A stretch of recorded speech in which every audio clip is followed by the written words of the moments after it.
Huh.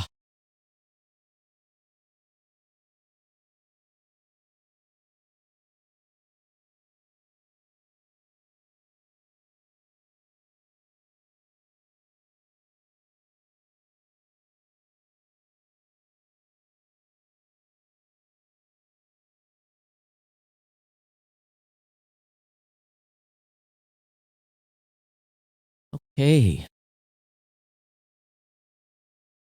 After much ado, I think I'm ready to go.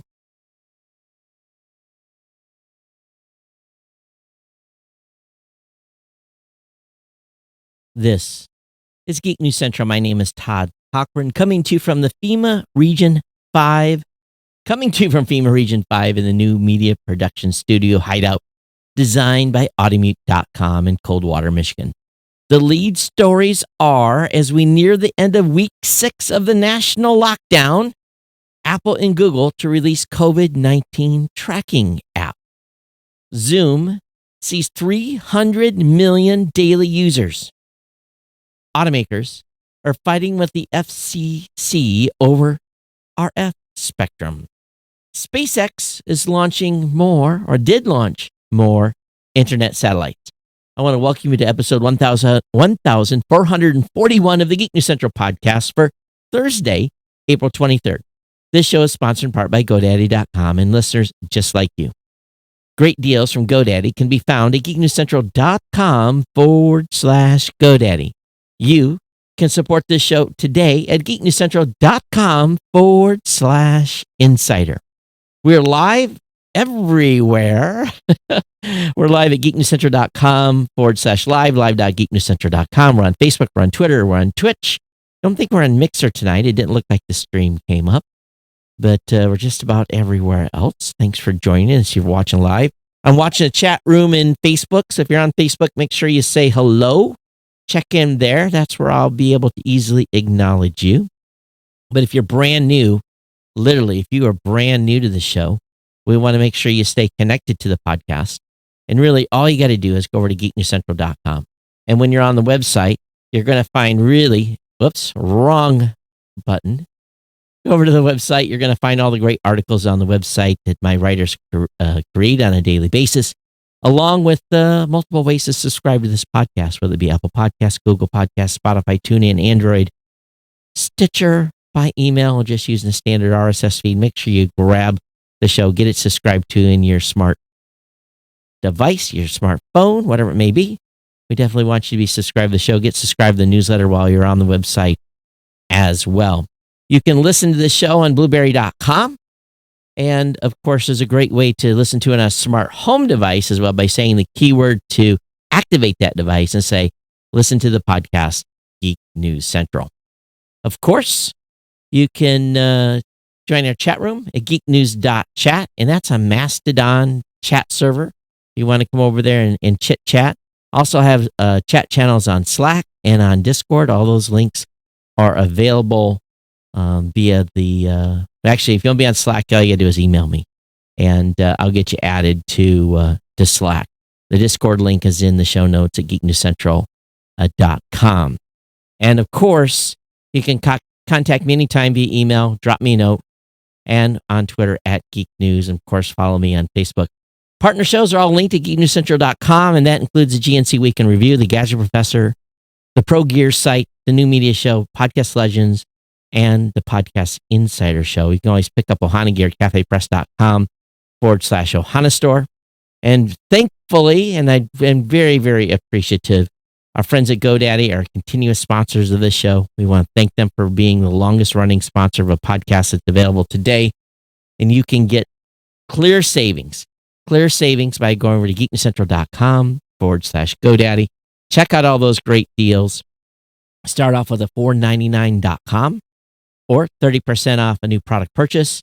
$1 a month economy hosting for the first year with a free domain, or $1 a month managed WordPress hosting for the first year with a free domain. Or even if you're a business owner, free trial of GoDaddy website builder, your choice of personal, business, or business plus plans for the first month. Again, all those promo codes are linked at the website. You use them at checkout or just click on them right on the website to lock in the savings immediately. Definitely get over there, check them out, save money. And we want to thank GoDaddy for being a longtime sponsor here of the Geek News Central podcast. I tell you what happened tonight. I got everything ready, running just a little bit late. And what I had found was I got a bill 2 days ago that just about floored me. We've been doing extra live streaming. Normally what I get about 10 hours on the plan that I'm on, and then I'm charged each additional hour. And I knew we had used about 25 total billing hours. And, so I was expecting a certain size bill, and it was almost triple what it was.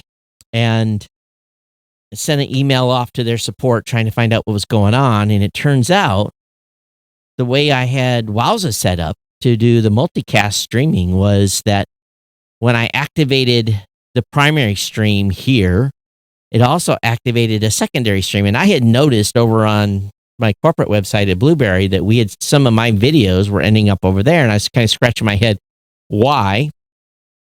And it turns out that the way Wowza had made some configuration changes, I ended up activating 2 transcoders, which was double the money. So, I don't know if they're going to give me a credit or not. It was an expensive lesson, none the least. And when you're expecting a certain bill and it's double or almost triple. So yeah, it was not a happy sight. But hey, you know what? Live and learn, right? When you make a mistake, you have to live with the mistake you made, and it's just something I missed, and I shouldn't have missed it. So life goes on. So anyway, those insider donations would be very well appreciated this month. And we definitely appreciate when you do become an insider and consider us here. So this week has really just it's kind of been a blur. And, the movie Groundhog Day is, we laugh about that movie, right? And, smashing alarm clocks and just the same thing over and over again. And for me, it's really kind of got to the point where I'm just like, okay, I get up, get a shower, get dressed, come to the office, work, get some lunch, work, go home, watch some TV, eat, take a shower, go to bed, wake up, take a shower, eat, come to work. It's just kind of because there's no going to the bar and having a beer. There's no travel. There's nothing. It's just, it is like Groundhog Day, and again, as we're here at the end of 6 weeks of this, I'm getting fatter. I really am. And I'm thinking to myself, I need to start a diet a little bit and lose some weight. Clothes are getting a little tight that weren't tight before. And yet, what do? I'm like, buy me cookies, buy me chips. What can I have because there's really not a lot else to do. So I don't know. How are you guys coping on like the food thing and gym memberships are going to be up. I think after this, I think we're all realizing I'm just almost scared to step on the scale, but I got to do something. I really, really do. I was talking with my sister about it today. She stopped here in the office for a little bit, and it's probably the reason my back is hurting because I'm gaining weight. It just sucks. It really, really does. So yeah, and here I am drinking a Red Bull. That doesn't help anything, right? So anyway, if we don't die from cardiovascular heart attack from eating too much and eating bad over these 6 weeks, Coovid-19 will get us. But I got 2 or 3 things I've got to do, and I just kind of keep pushing it off. And them extending the federal tax deadline, that was the worst thing ever. I think I've got like 30 minutes worth of work left to get my federal taxes ready. I've got to get that done. So I've decided this weekend, taxes done, get these 2 or 3 pieces of paperwork done. It's not a lot. It's just some stuff and get that behind me. And then, maybe it's like a New Year's resolution on starting week 7 to try to, eat healthy. but it's hard. And I don't know if any of you else are really feeling it. I am. And other people I'm talking to are feeling it too. So it's a challenge. It really, really is. So I don't know. We'll see what, and my sister said, well, there's a treadmill down in the basement at the house. And I'm like, it's not the same. It's not the same as going to the gym. I've got a treadmill literally 10 feet from me here in the studio. It's never been plugged in since I moved in June. So maybe, I don't know, maybe I can force myself to get on that stupid thing for 30 minutes. I guess it's better than, stroking out here, right?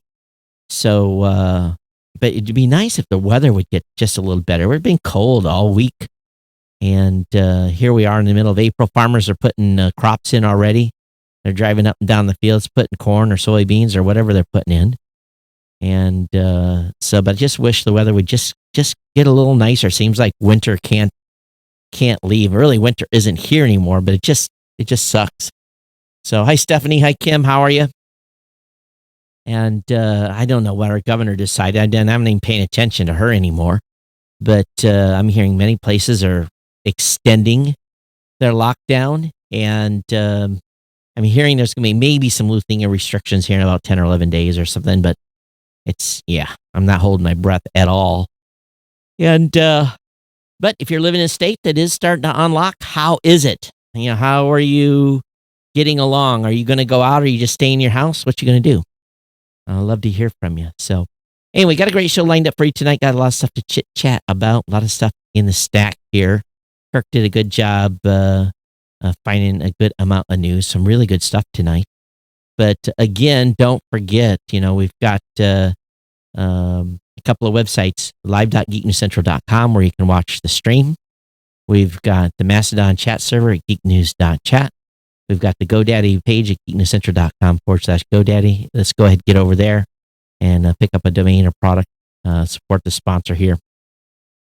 But let's talk a little bit about what Apple and Google are going to do. Apple and Google are saying next week they will release the COVID-19 contact tracing tool. France's own COVID-19 tracking app will arrive in mid-May. So what does this really mean that they're going to have a contact tracking technology? So initially, the company said it would, this was supposed to happen weeks later, but I guess they got it ready. So what he told the EU was that the contact tracing apps are fully anonymized, voluntary, transparent, temporary, and secured, and interoperable across operating systems and borders. It's called deconfinement apps. That's how they're terming these things, is deconfinement, because we're all confined right now. So hashtag deconfinement is how they're being tasked. So will we all have to, sir, can I see your app? I need to scan your app before you enter the premises. The same thing as showing your papers, or is it just going to be a requirement for us to have to track around? Are people in the EU going to be required to have it? During the meeting with the EU, Apple was pressed to guarantee that the contact tracing app would be in line with EU privacy laws, and we know how strict GDPR is, by being, again, anonymous, voluntary, transparent, temporary, secure, and interoperable. The EU said it will only approve Google and Apple's contact tracing tech for a limited time.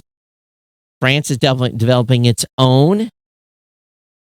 So we'll see what happens with this. But we'll have to find out what this app's really, really going to do. So, hey, Chris, how are you? Yes, we got some minions here in the house. As a matter of fact, I got my favorite minion right here with me with the big thumbs down that I can show anytime I'm unhappy. But anyway, so we'll see what happens here with this COVID-19 contact tracing tool. Calling it a tool. Zoom. I've been in so many Zoom meetings, it's not even funny. I met with a salesman today. He had me in a Zoom video conference. I was in 2 earlier today. Our team has, I think, now 4 paid accounts. And, Zoom's been lambasted about its security flaws, but really the backlash hasn't slowed the company down.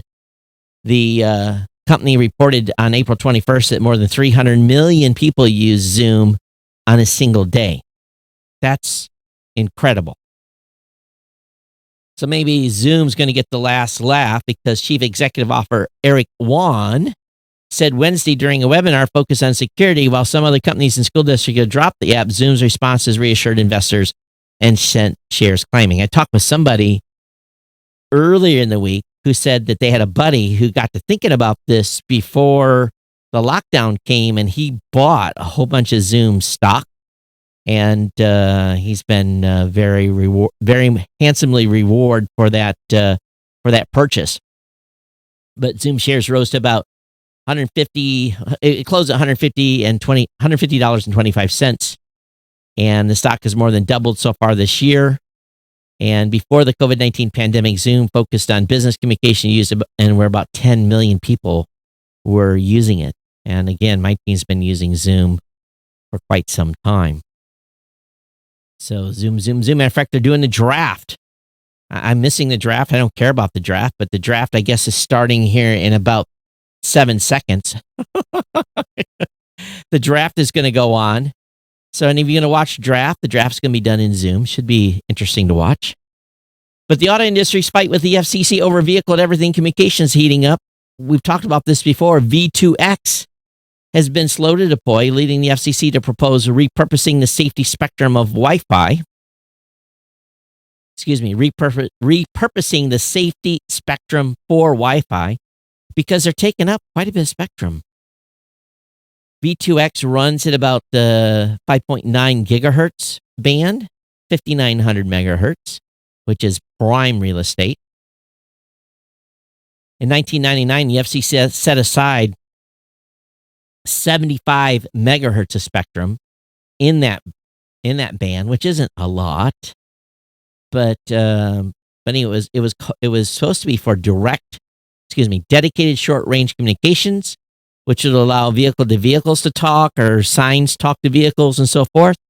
But there hasn't been a lot of adoption, and the auto industry has dragged their feet. Now, very high-end vehicles, if you drive a Mercedes or, some high-end vehicles, like the 2017 E-Class or the 2018 S-Class or the Cadillac CTS, those vehicles have some V2X communications in them, but what it was supposed to do is be able to have all vehicles communicating with one another as we drove down the highway, and that wasn't the case.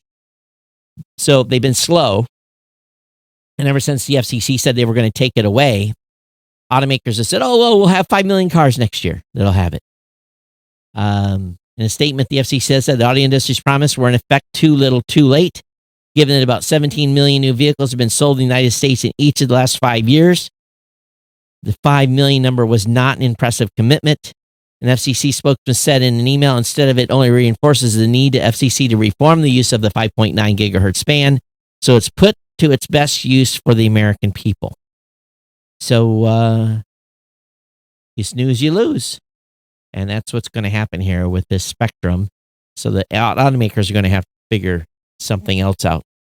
Hey, SpaceX is launching more internet satellites. Musk is teasing a beta program this year. So they launched another batch of Starlink internet satellites on top of Falcon 9 this week, moving the company tantalizing closer to firing up the network for a limited beta test. Of course, they've got about 400 of those mini satellites launched.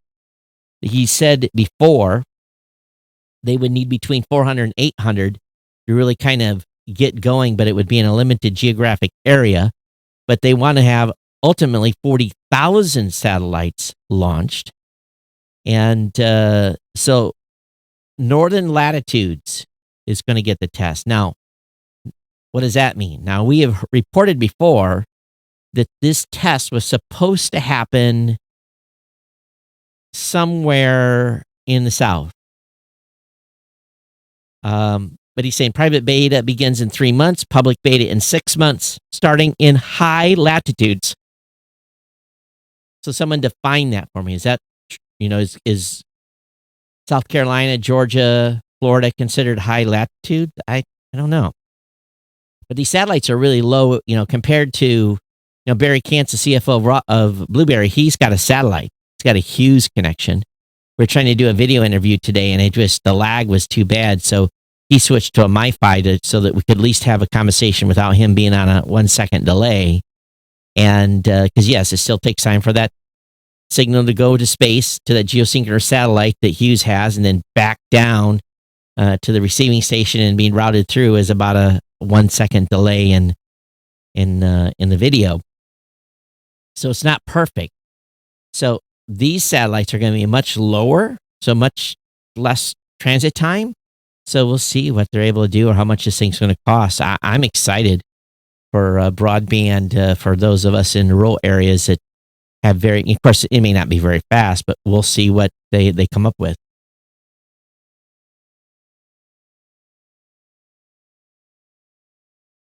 Another shot of a Red Bull. Sorry.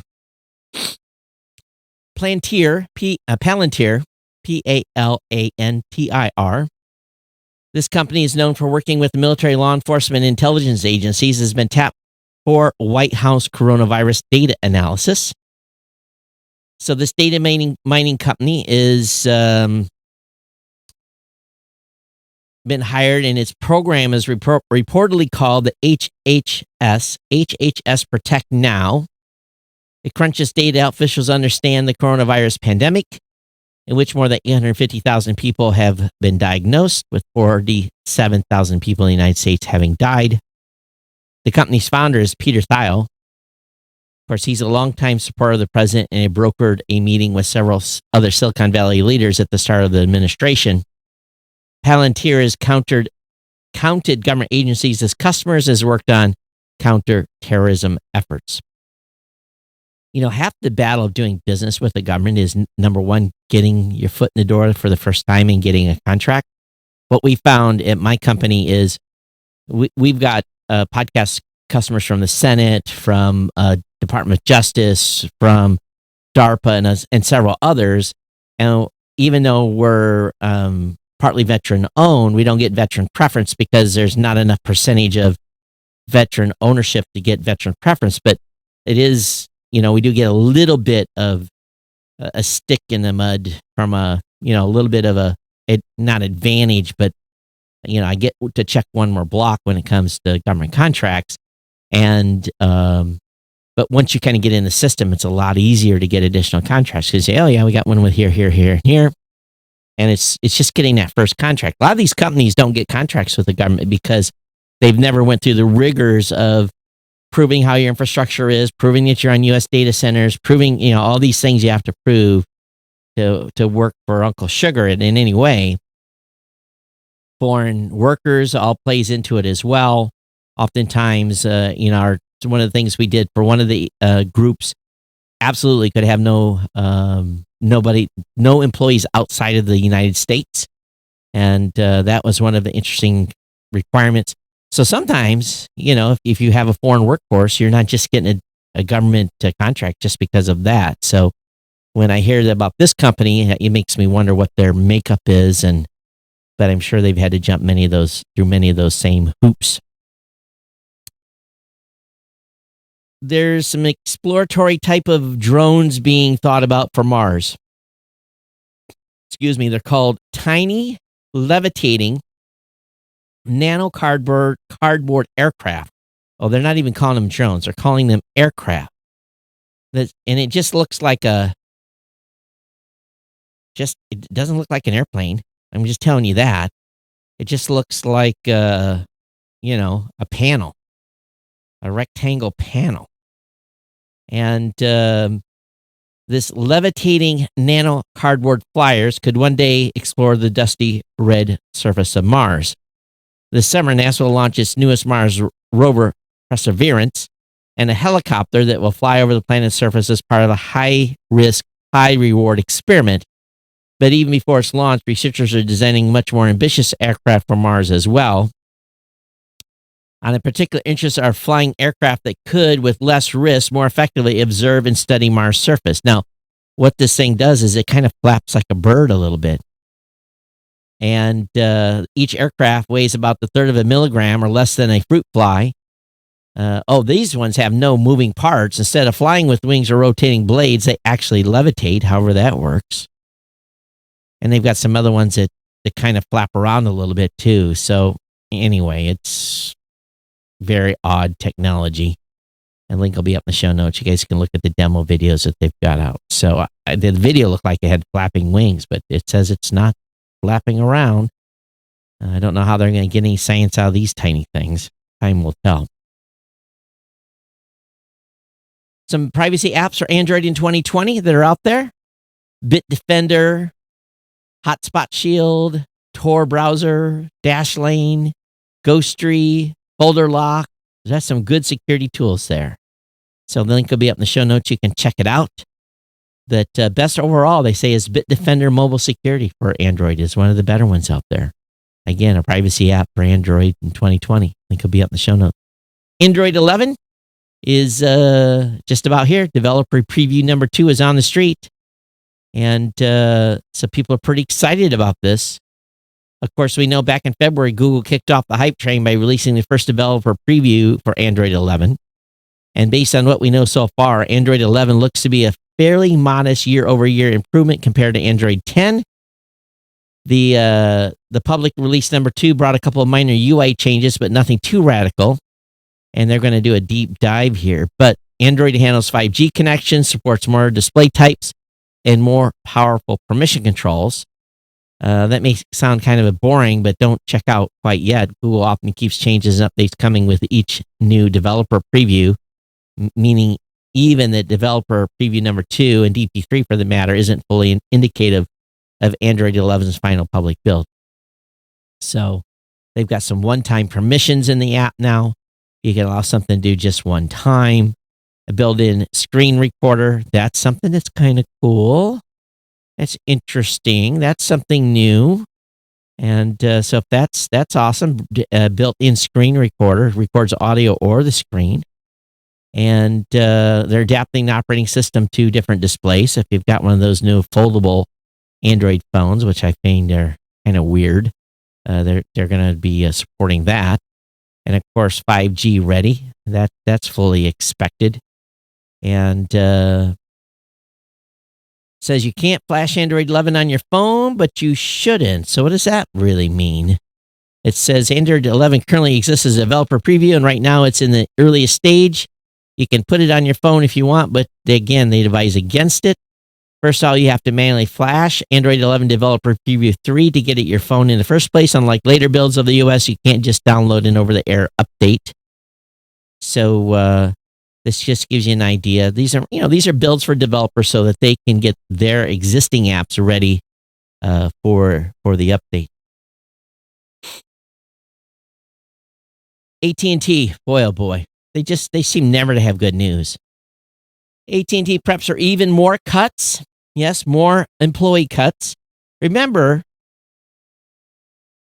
they got $42 billion in Trump tax cuts and regulatory favors, part of the administration's ability to allow mobile companies and so forth to be able to save some money and add jobs and build their networks out. Well, AT&T promised, what AT&T promised did not happen.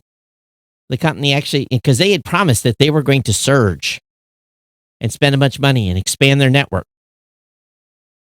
They said that they would have 7,000 jobs of people putting fiber in the ground. Hard hat jobs that make 70,000 to 80,000 per year. And they said that each billion in new investment spurred by government favors, AT&T insisted would result in 7,000 new jobs. Lower taxes drives more investment is what they said. Well,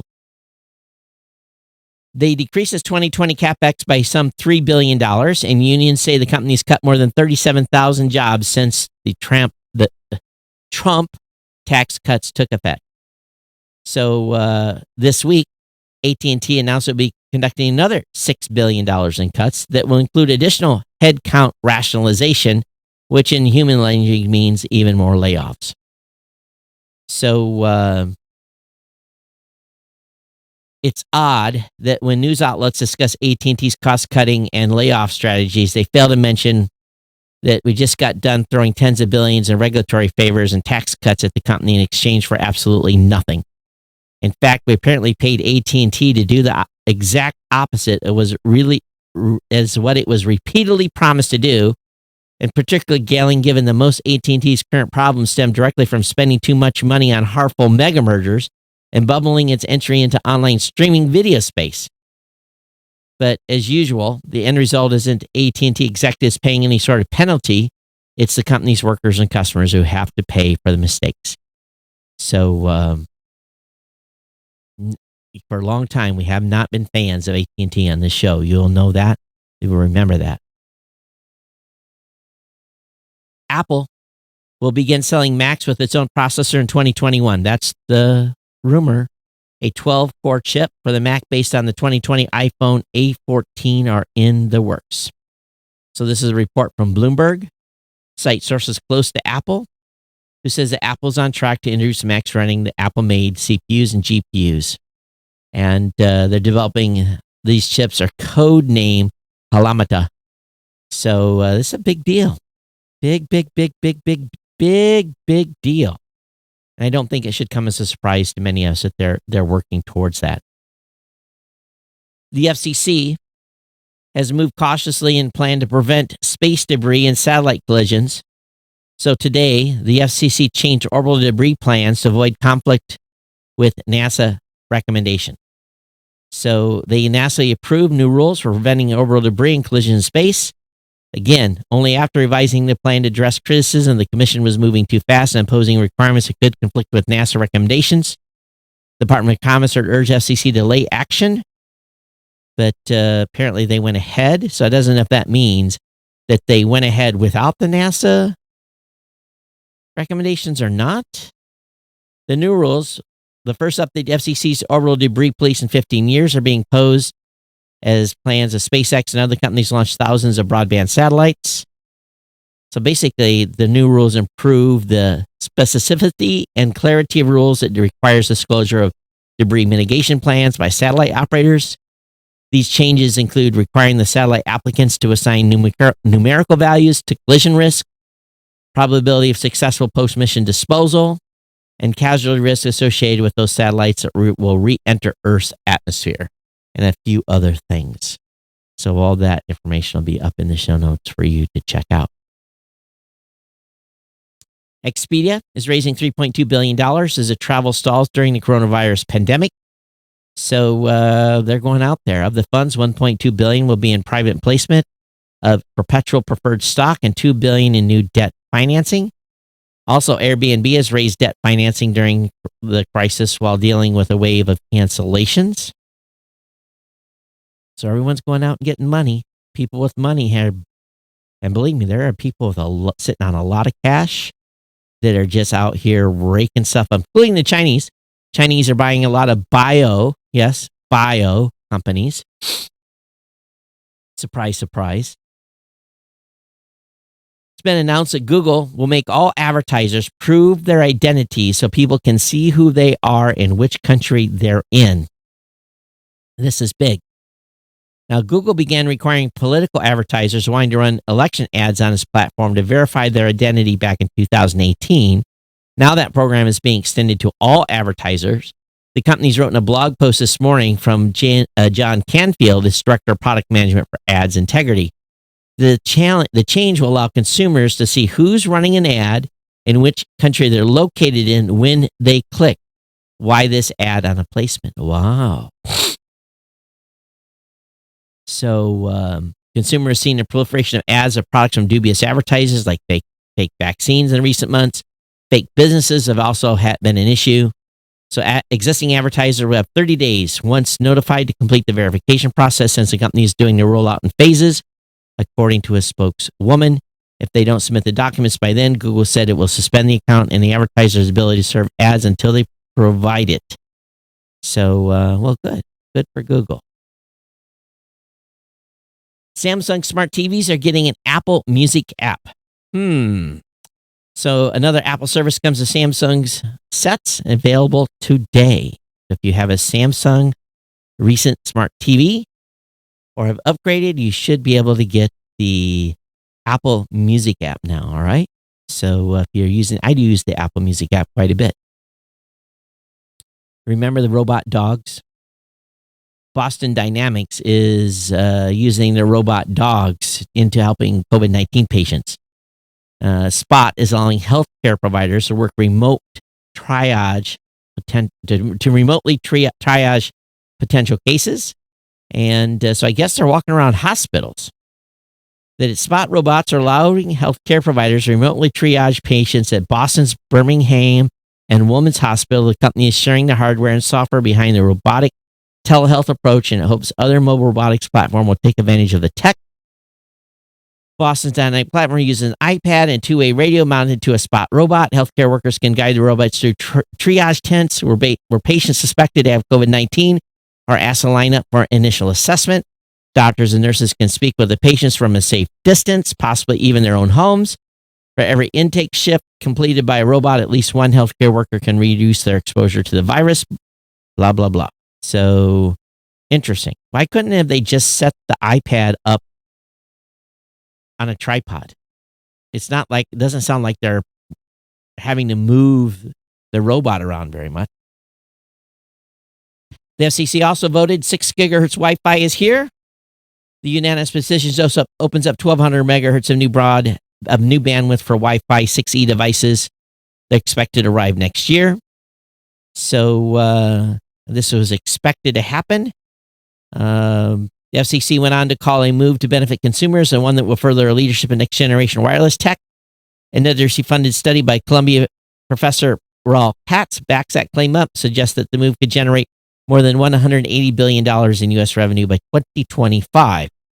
More than twice as much bandwidth as the 5 gigahertz band used by Wi-Fi devices today. The 6 gigahertz band can accommodate up to 760 megahertz channels at once. The latency stands to be a lot lower on 6 gigahertz band too, because there aren't any existing old-gen Wi-Fi devices operating that spectrum to slow things down. That gives the 6G band the potential to serve as an exclusive multi-lane expressway for Wi-Fi devices equipped to take advantage of all of them using Wi-Fi 6. So those of you that are speed demons and looking in your high-density areas, you'll be able to get a 6G modem probably next year and maybe get a little better connectivity in your home until everyone catches up with you. Nextdoor and Walmart have partnered on a new neighbor assistance program. This is kind of cool.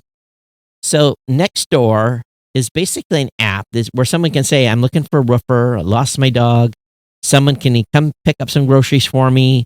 So it's basically a neighbors helping neighbors program that will make it easier for vulnerable community members to get assistance from neighbors who are already planning a trip to Walmart. The new in-app feature will allow Nextdoor users to post to groups associated with their local Walmart store to request shopping assistance. So that's pretty cool. So to find the new option, Nextdoor users can either use the Nextdoor website or mobile app. From there, users will click on the Groups tab where they will see local Walmart stores pinned to the top of the page. Members then can post a message to the group feed where they can ask for help or offer to help others. Members who connect in the feed can then work out the details on the message boards or through direct messaging, where they can share more private details like the address and what they need from the store, arrange how they work the payments. Is that just order and pay through the app?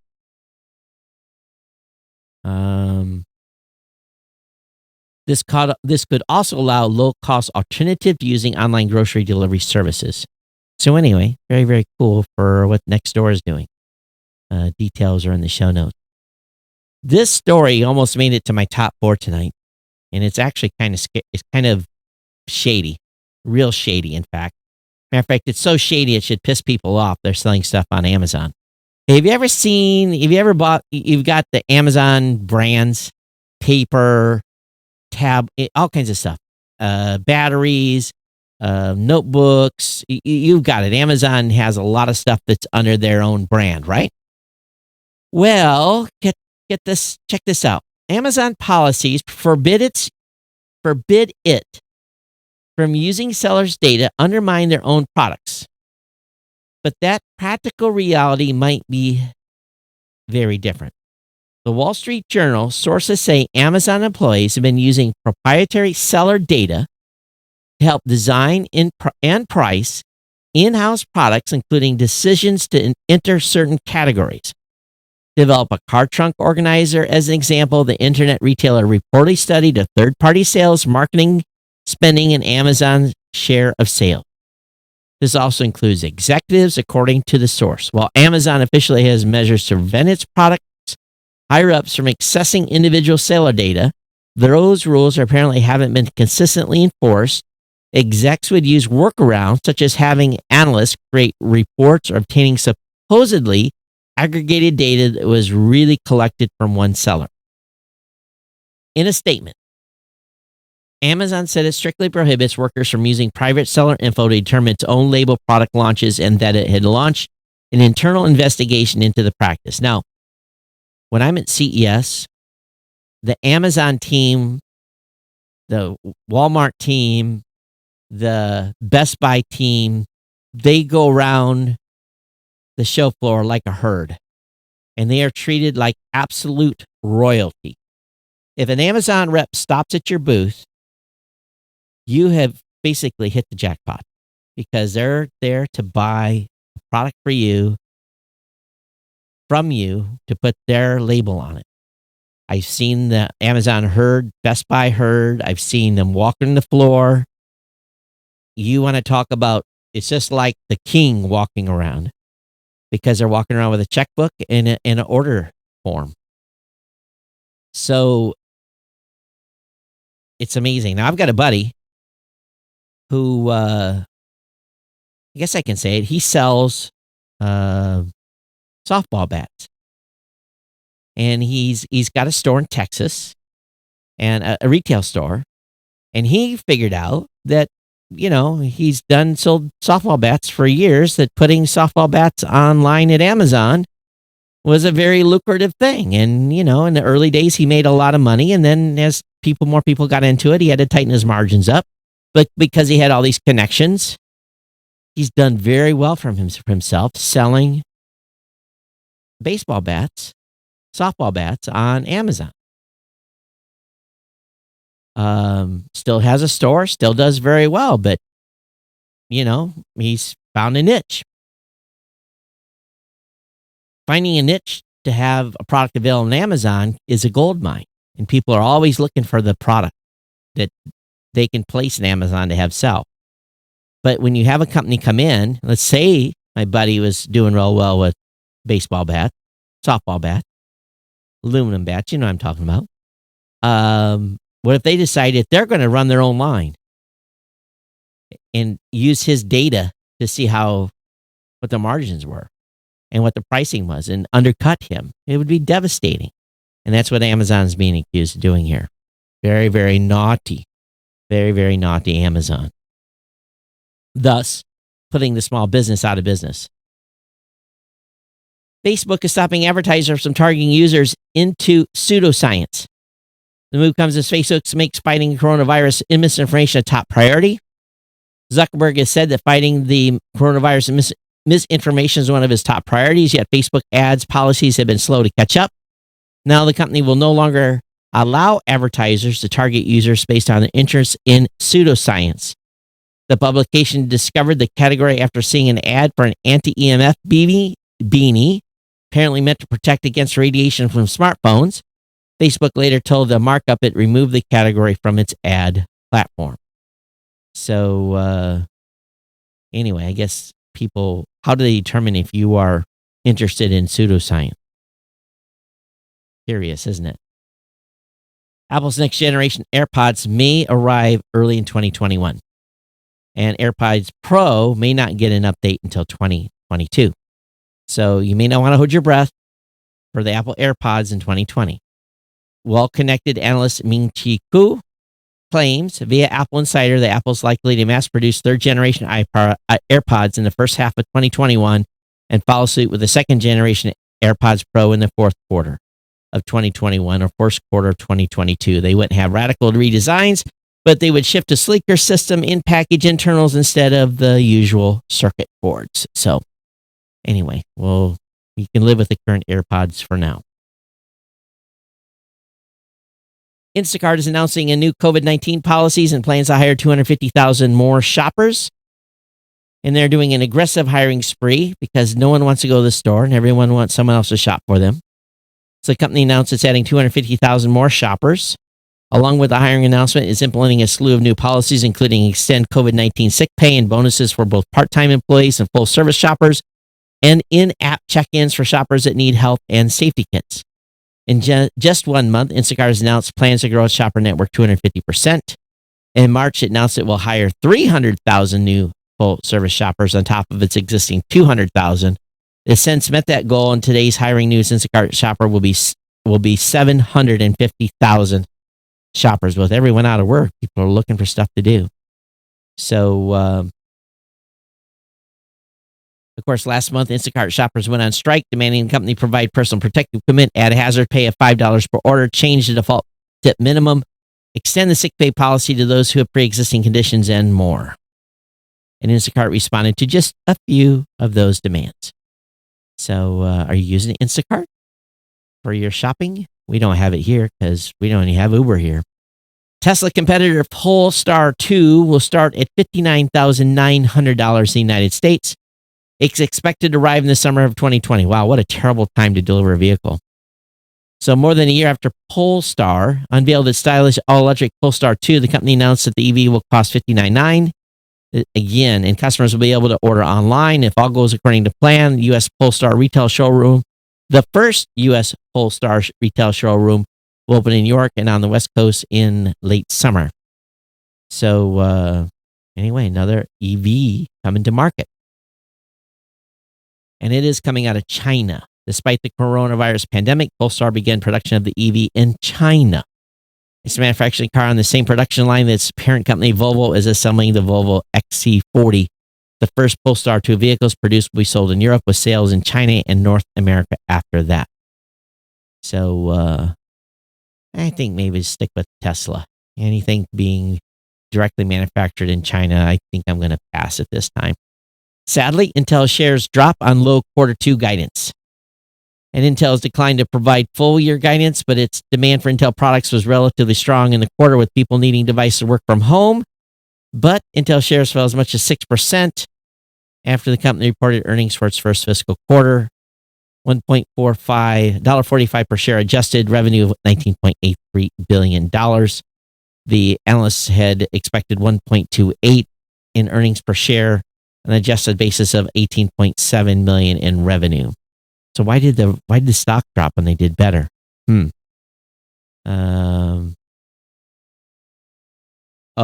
That's because they're announcing future is going to be lower. Well, we'll see what happens here with Intel. Good luck with them. NASA's incredible new moon map will serve as a blueprint for human Michigan. Using decades of data, the USGS put together the most comprehensive geologic map of the moon yet. So, that thing is just, got smashed so many times over the millennia. It's crazy. But we know that we want people walking on the moon by 2024. Lots of hurdles to overcome, but we do have a good map. We do have a good map to get there. So we'll see how this works out. Security firm details how hackers stole 1.3 million in wire transfers. The group created lookalike domains and manipulated email addresses. The security company Checkpoint Research has detailed this.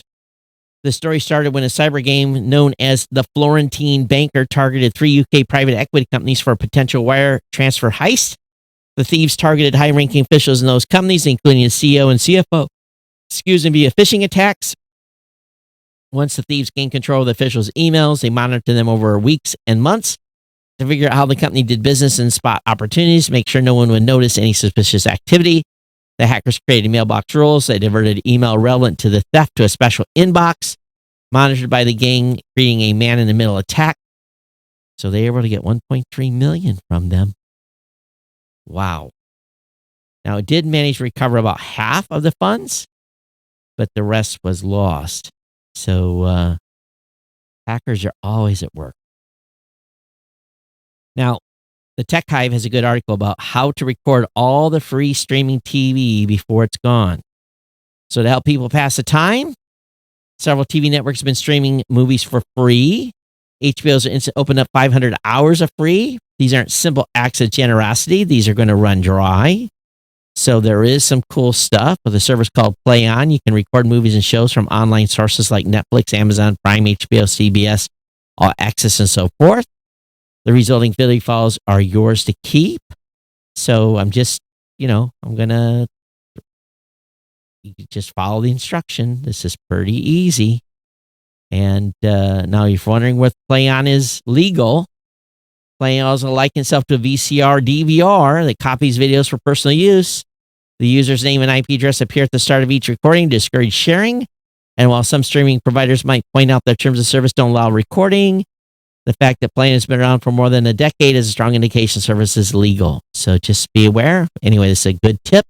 This tip alone is worth a donation to the show that I've linked you to. Consider Geek News Central Insider about just how to save some movies and stuff using the Play On recorder. Twitter tests an easier way to find quotes, quote tweets. So this option, it shows you all the times a post has been retweeted with a comment. The company has confirmed to The Verge. In a screenshot posted by users with the feature enabled, the new retweet with comments counter can be seen alongside existing likes and retweet numbers. Twitter says it's currently testing a feature with a small group of iOS Twitter users. So be on the lookout for that. Link is up in the show notes.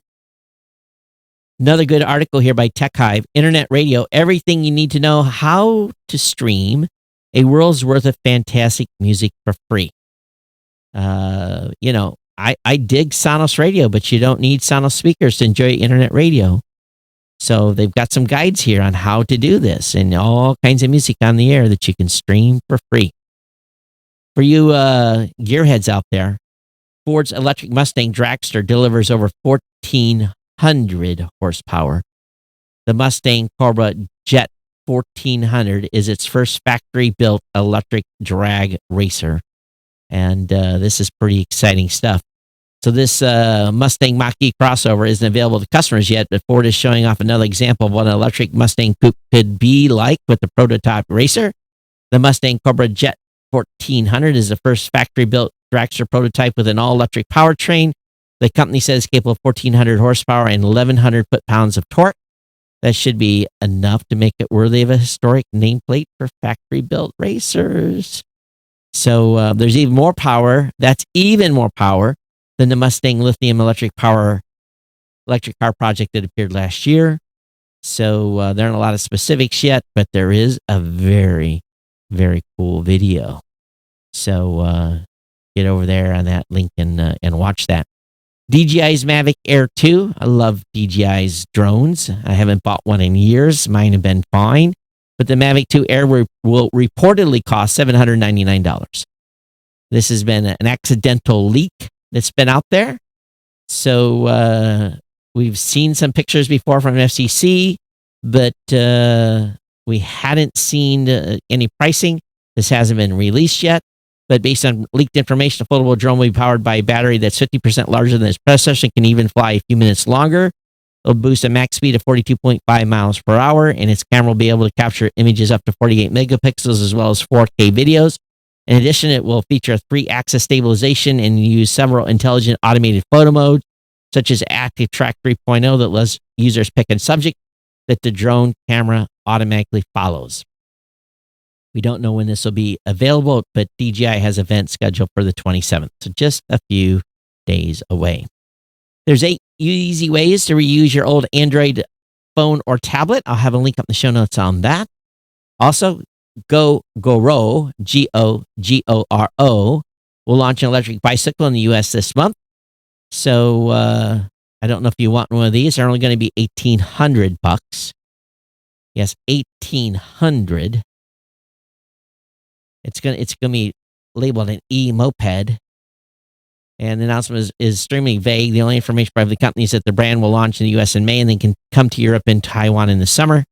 There's no photos or mock-ups of the bikes, but given GoGoro's track record, they may be sleek. The company's Viva moped has a retro futuristic look. And again, the Viva started at $1,800. So we'll see what happens here with this. And if you live in cities, they have battery swapping stations and so forth. Also, if you want to know how to extend the life of your laptop, some laptops, man, take a serious licking and beating and do well. And but there's some tips out there on how to extend your life of your laptop. And I'll have the link up in the show notes on that. Some ways to, get another year out of your laptop. That'll save you some money if you've got one on the edge and budget is tight. All right, we're going to get done to the end of the show here. We're going to wrap up tonight. Geeknews@gmail.com. Geeknews@gmail.com is the email address.